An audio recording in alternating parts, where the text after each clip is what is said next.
Tadi saya sampaikan juga, penyidikan itu tidak hanya pada fakta hukum, tapi mens reanya juga.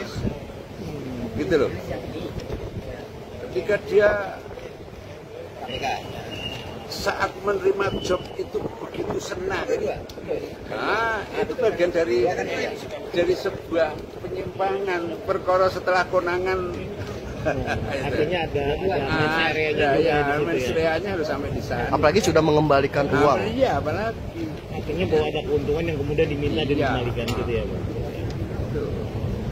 Tapi kan mengembalikan uang kan tidak menghilangkan proses hukum. Oh, berarti bersama harus diproses hukum juga. Ya juga lah, dan itu banyak sekali, tidak hanya satu orang itu, saya kira melibatkan banyak puluhan ya. Berarti bisa ratusan travel dong? Iya, ratusan travel, agen-agen yang di Mekah.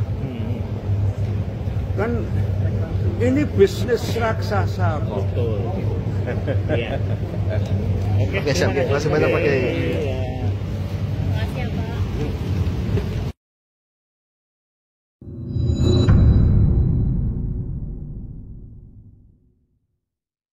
Assalamualaikum warahmatullahi wabarakatuh.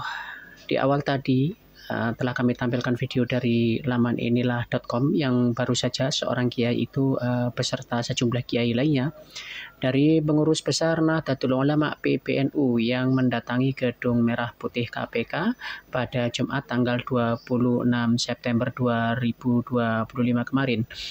Kedatangan mereka ini seperti menandakan suatu kepanikan yang nyata di mana beberapa waktu yang lalu KPK bersama PPATK akan menelusuri aliran dana yang dicurigai masuk ke PBNU atau setidaknya masuk ke kantong pengurus ormas agama Islam yang terbesar di Indonesia tersebut, yang tentu saja PBNU membantah pernyataan KPK tersebut. Yang membuat kami tergelitik dengan kedatangan PBNU ke KPK ini adalah membawa pesan untuk menindak tegas Dai Salafi Ustadz Khalid Basalamah Hafizahullahu Ta'ala. Ya, meskipun Ustadz Khalid ini telah mengembalikan sejumlah uang ke KPK. Astagfirullahaladzim.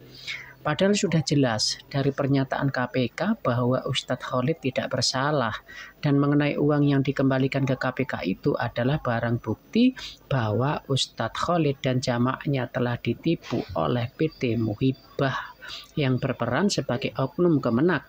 Dan artinya itu Ustadz Khalid statusnya adalah jamaah haji dari PT Muhibah. Dan uang yang sekarang ada di KPK itu bukan uang hasil jual beli kuota haji khusus yang 50% itu. Jadi itu adalah hasil pembagian dari yang 50% itu pembagian dari 50% untuk haji reguler dan 50% sisanya untuk haji khusus ya. Jadi jelas itu bukan hasil jual beli kuota haji ya. Yang diduga ini adalah korupsi. Jadi itu adalah uang Ustadz Khalid beserta jamaahnya untuk membayar visa haji khusus yang seharga $4.500 US, yang kemudian PT Muhibah ini adalah oknum kemenak ini meminta tambahan lagi kepada 37 jamaah Ustadz Khalid, yaitu 1.000 US dollar ya, yang seharusnya visa itu adalah gratis yang merupakan hadiah dari pemerintah Kerajaan Arab Saudi ya. Kalau sebelumnya ini para netizen yang memaksa mengharap Ustadz Khalid bersalah dan dijadikan tersangka korupsi dan digoreng habis-habisan oleh para konten kreator yang benci dengan beliau dan dakwah salafi, kini pengurus besar ormasnya pun ikut-ikutan berbuat demikian, memaksakan kehendak agar Ustadz Khalid ini dijadikan tersangka. Subhanallah, subhanallah. Sudah jelas menterinya siapa dan dibesarkan dari ormas apa, lah kok yang disalahkan orang lain yang notabene itu adalah orang dari salafi. Logika berpikirnya itu dari mana ya? Menurut pendapat hemat kami ya sudahlah, biarlah KPK ini bekerja untuk mengungkap siapa koruptor utamanya ya. Jadi tidak usah untuk diintervensi, apalagi disuruh-suruh untuk menindak tegas. Yang jelas-jelas KPK ini menyatakan bahwa beliau itu adalah korban, beliau ini tidak bersalah dan beliau ini bukan penyuap ya, dan menyatakan bahwa uang yang dikembalikan itu bukan hasil suap. Ini malah menunjukkan bahwa ada kepanikan di antara mereka. Lagian beberapa hari yang lalu KPK itu sudah memberikan inisial pelaku utamanya dengan inisial Y. Nah, Y itu siapa? Masa iya Ustadz Yolid gitu berubah nama dari Khalid menjadi Yolid? KPK juga memberi kisi-kisi bahwa Y ini adalah pimpinan tertinggi di jajaran Kemenak RI waktu itu. Nah, jabatan tertinggi di Kemenak ini siapa yang pegang? Ya tentu seorang menteri. Apakah Ustadz Khalid waktu itu menjabat Menteri Agama RI? Ya tentu tidak. Dan oknum berinisial Y ini hanya bisa bebas atau terkena hukuman ringan dalam kasus ini bila terbukti pelaku korupsi ya terlibat dalam korupsi ini adalah yang menyuruh adalah tingkatan di atasnya. Siapa? Tentu saja ya presiden kita waktu itu. Dan pertanyaannya, apakah Y ini berani nantinya bila terbukti ini salah mengaku bahwa yang menyuruh membuat kebijakan 50% untuk haji kuota khusus dan 50% itu untuk haji reguler ini adalah presiden? Mari kita berpikir secara sehat dan jangan bertingkah kocak lah ya dengan penuh kebencian. Siapa yang salah? Siapa yang ingin yang dijadikan bersalah? Kan ini aneh ya. Baiklah, sebagai penutup kami ambilkan dari kanal YouTube Our Life Muslim Channel. Semoga bermanfaat. Barakallahu fikum. Wassalamualaikum warahmatullahi wabarakatuh. Yang membagi kuota haji itu jelas Menteri Agama. Menteri Agama orang apa? Orang NU jelas-jelas Panglima Banser. Apa itu namanya? Ketua GP Ansor kalau nggak salah ya, kalau ketua Banser itu ya. Kan jelas-jelas yang melakukan orang NU tersistem. Ya. Ustadz Khalid Basalamah di sana bukan berperan sebagai pemilik travel Uhud. Ya, bukan pemilik Zahra Auto Mandiri, bukan. Ustadz Khalid Basalamah dalam masalah ini beliau sebagai jamaah dari PT Muhibah Mulia Wisata. Ya.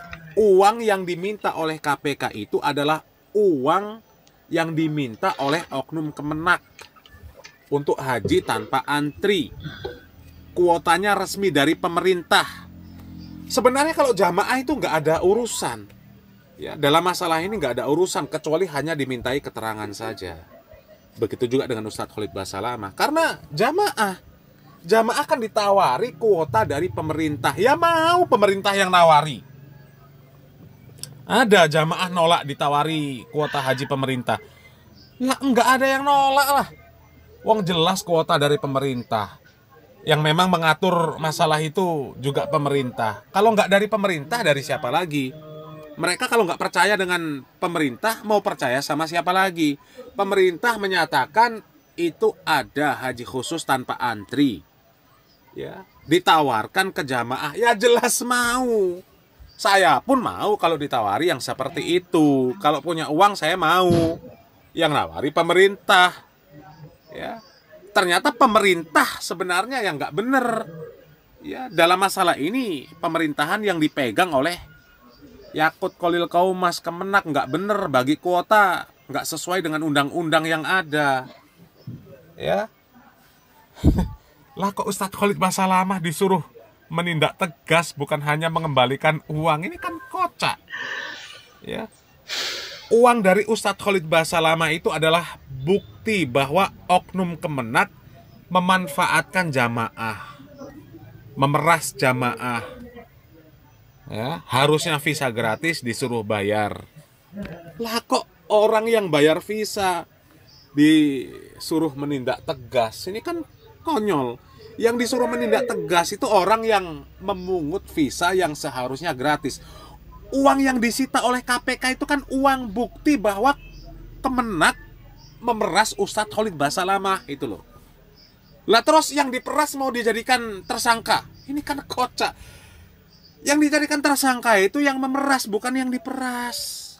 Ini makin error. Ini kebanyakan apa ini orang-orang PBNU ini kok bisa mikirnya ya.